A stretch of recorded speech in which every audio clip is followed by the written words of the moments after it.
Hello, everybody, and welcome to another episode of the Just Your Average Teach review for AEW. Tonight we are reviewing AEW Revolution, or previewing, I should rather say. It is the day of Revolution, and as always, I have my guest, MiMi, with me today. She's going to help me review the match card and everything, and kind of give our predictions on what we think is going to happen. Mila, you want to say hi? Oh my gosh, Jaya, I'm your biggest fan. I need to stop letting you do this.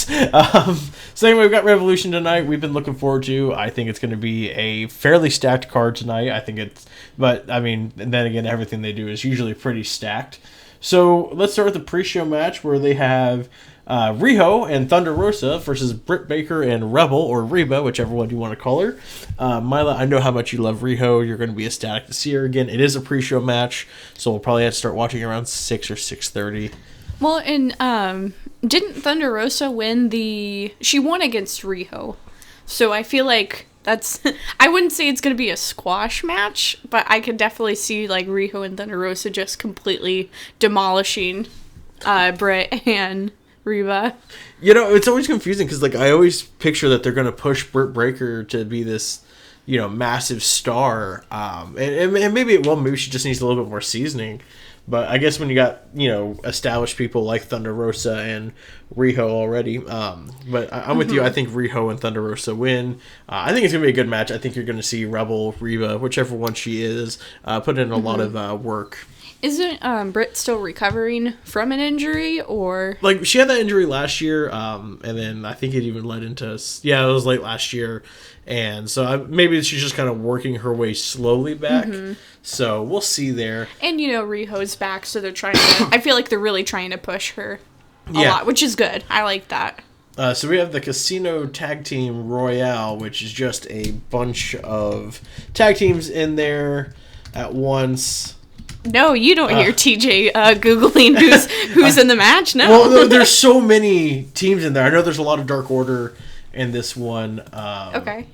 So let's see. It looks like we've got the Pretty Picture, who I've never heard of, Matt and Mike Seidel, the Jurassic Express, Varsity Blondes, Natural Nightmares, SCU, and Gun Club. And then I believe there was also Stu Grayson and Evil Uno were in there, and John Silver and Alex Reynolds. So I think they were in there. That's just going to be a fun match to watch. Oh, yeah. I mean, you're going to see all of them just kind of have that push and pull of, great moves. Yeah, I think it's going to be great. I still get the feeling that a member of Dark Order is going to win. You think so? Yeah, I do. I think Dark Order is probably one of the hottest things AEW has right now, especially when it comes to their tag division. And I think, But I could also see SCU or the Gun Club doing something. Yeah, I could see that as well. Or maybe Jurassic Express, since they're really pushing Jungle Boy. This is true. But I'm very partial to the Dark Order, join Dark Order. But that's not saying that I'm not, but... But no, I see Stu and Uno winning this one if they're in it, like this website said. We do love Stu Grayson. Yep, we stand that. So next, it looks like we have Miro and Kip Sabian versus Orange Cassidy and Chuck Taylor. I already know what way you're going for this one. Oh yeah, definitely Orange Cassidy and Chuck Taylor. Mainly Orange Cassidy. I love Chuck. Just, gotta have that freshly squeezed. But I can see Miro and Kip Sabian having their, revenge after the wedding disaster. Yep, I could see that as well. I'm a big Miro fan, so I think Miro ends up winning. I'm also a big Kip Sabian fan. But no, I see kind of them letting the heels get over on this one. Because no matter how many times Cassidy or Chuck Taylor lose, they're going to be over with the fans. Oh, yeah. So, but I think this is going to be the leading step to seeing Miro doing more here down the road.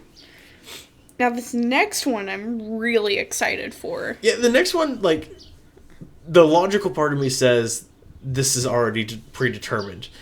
But you just never know. So you've got the AEW Women's Championship with Hikaru Shida versus Ryo Mizunami. So do you think that there's going to be some sort of interference with, Nyla trying to interfere with Shida? Or do you think it's going to be a clean match? I mean, obviously it's a pay-per-view, so... I think it's going to be a clean match. I think it's going to be a very technically sound match. Because I think both of those two can really go. Which I love Ryo Mizunami, because I was watching some of the women's the tournament on YouTube, and she and what was that other woman's name? Oh, there were so many of them. Maki Ito. Maki Ito? Yep. She was just awesome, and just, like, watching them wrestle, and Ryo has, like, so much spirit, too, so I feel like no matter which way that match is going to go, it's going to be amazing, and they always do really good with the women's championship matches, too, and she does such a good champion holder anyways. And I feel like we're going to get more of a Japanese strong style match, which is going to be nice to watch. Refreshing. The women's division, as we've noted before, has been a little lackluster. But again, injuries are just constantly, seems like they're biting the women's division in the butt. So I think Shida retains. I think maybe you see a setup and maybe like Riho down the line, Thunder Rosa, Nyla, maybe Chris Statlander comes back here soon and challenges for it. Britt Baker's always a possibility to go for it. It sucks that Anna Jay is out. I think she was the one that was supposed to win the tournament. You think so? I think they pulled an audible there because. But she got injured pretty badly. Yeah, she had to have surgery, but they said this happened a few months ago, which makes me think that they were trying to rehab it to have her be that, and then she would end up going to face the title tonight and win it. But I think they went, no, there's just no chance of us doing it. Yeah. So. But I strongly feel that Anna Jay is going to get her time to she'll win a title at some point in her career. She's that good, and especially that early in her career, she's that good already. So next we have the Face of the Revolution ladder match. I think this might be one of the best matches all night, with Cody Rhodes, Scorpio Sky, Sierra Miedo, Lance Archer, Max Caster, and to be announced.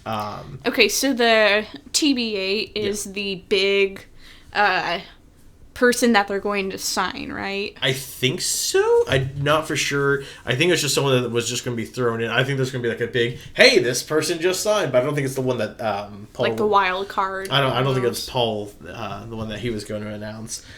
This is definitely the Cody's going to do something stupid and get written off so he can go be with his baby in the future. I really think that. You're going to have some really good stuff with Penta. Oh, yeah, Penta's good. Scorpio's going to be doing some cool stuff. Lance is going to be the beast. I don't know what Max Cash is going to do. I've never seen him individually wrestle. I've only seen him in the tag team with the Acclaimed. But then you got the big wild card with the TBA. Could it be a Wardlow? Could it be a Jake Hager? Could it be someone completely different? Because Hager wasn't, he wasn't in last week's Dynamite, was he? He was not, no. Okay. So, but it'll be interesting to see. I think that's going to be just like the spot match of the night. Maybe because it's your ladder. Oh, I say spot match of the night when there's an exploding barbed wire death match down the card. So next we got probably my match I'm looking forward to most with the Adam Page versus Matt Hardy, with the winner getting the winnings of the quarter. I can't wait for Hangman to destroy Matt Hardy Enterprises. Matt Hardy Enterprises. I know you're hoping Matt goes broken here soon. I know you are. I hope so. And I love, broken Matt Hardy with the dolly, and because obviously, like, when he came to AEW, that was the first time I ever saw him as that, which, I mean, you've had more experience with him in the past, showing that character, but I was absolutely in love, and then, obviously, he got a major concussion, and had to go away for a little bit, but maybe he's happy pushing, this corporate businessman, which, I mean, you kind of need that sleazy character anyways with Private Party. It definitely shows Matt's creativity and how many ways he can go. I'm not saying he's on the Jericho level, because Chris Jericho's just always been on another level. But Matt Hardy needs to be really considered into just how diverse he can be with characters, and to me that's super interesting. So do you think Matt Hardy's going to win, or? I don't. I think Hangman wins. I think there's going to be a lot of interference between Private Party, the Hybrid 2, the Dark Order. Yeah. Do I think Hangman joins the Dark Order? No, I still don't think he does. I wish. I know. Maybe one day. It's so fun to watch, like, Silver and like the entire, like, it's like, hey, it's this awkward, like, we want to be with each other, but we can't. It's almost like a Romeo and Juliet relationship. I'm too worried about being hurt again, and they're like, no, baby, we won't hurt you. And he goes, but how can I trust anyone ever again? The proposal skit they did. That was hilarious. The best skit they've ever done. And I know, said yes. It was so funny. But who do you think wins? Do you think Matt or do you think Hangman? I think Hangman. You think definitely Hangman? Next, we got the AEW World Tag Team Championship match with the Bucks facing probably the hottest duo in professional wrestling right now with Chris Jericho and MJF. I feel like that's going to be a really dirty, rough match. Yep. Now, it could go two ways. I mean, obviously. So the Young Bucks win, and then Chris Jericho and MJF have, like, this sort of divide, I would say. But then, alternatively, you have Chris Jericho and MJF winning, which, one, not only pushes the Young Bucks further away and, like, you know, has that, I guess, like, not necessarily them going heel, but, like, gives maybe Kenny an excuse to, like, be there or something. But then that also drives Sammy away. So do you think that Sammy's possibly going to have an interference in this match? Or do you think he shows up? Or do you think he's, like, gone for a little while? Oh, I think 100% Sammy shows up tonight. Perfect storytelling-wise, you know. You got MJF getting ready to do something. Maybe Chris Jericho's distracted. The refs are distracted by the Good Brothers that come out. Because I think that's going to happen as well. And then out comes Sammy, and he just, like, wrecks up, MJF. Maybe he even holds the BTE title. Maybe.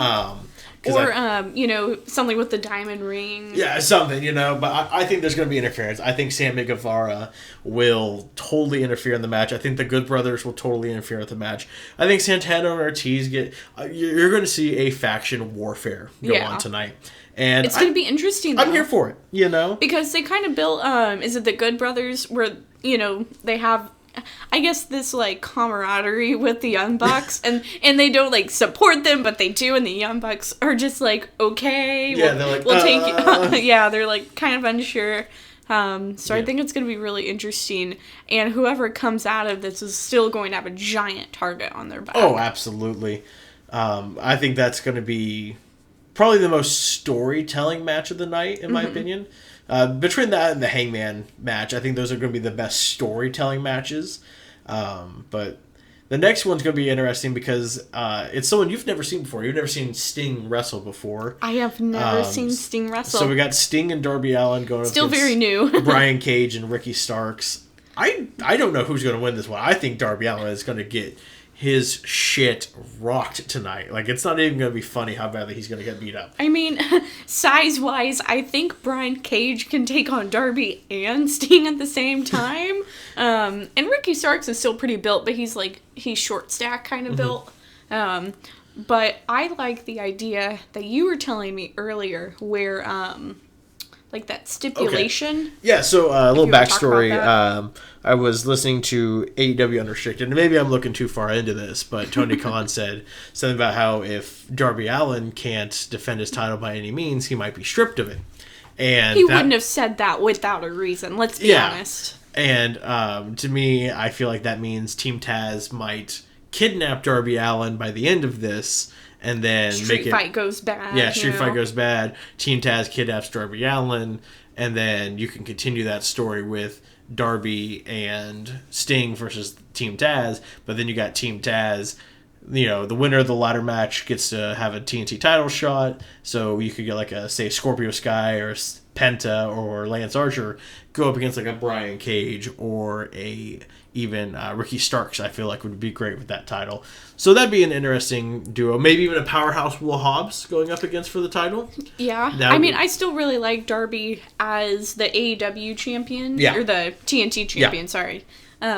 Because I feel like he has a lot of fluidity with that. And, like, anyone can challenge him. And he's so scrappy. He can, beat him up. But also having, like, Brian Cage or Ricky Starks or someone from Team Taz as the TNT world champion would be very interesting. Yeah.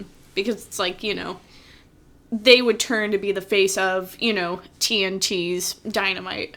And you would have a heel as that. And which would be really good booking. Don't get me wrong. I just have a favoritism with Darby. No, totally understandable.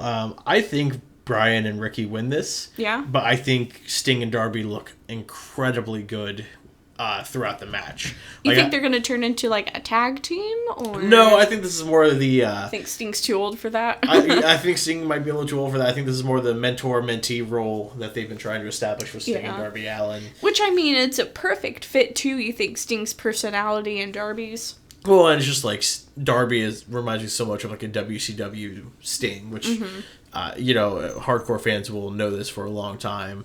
And I've tried to show MiMi here some of the older Sting footage of him coming down from the rafters and everything. Yeah, which is crazy and reminds me of Darby. Yes. But no, I think Team Taz wins this one. What do you think? I mean, I say Darby wins. Darby and Sting win. I mean, majority is probably Team Taz, but I'm still going to be rooting for Darby. Yeah. That was weird. Sorry, we heard something really weird, some pinging noise it sounded like. It probably something from outside.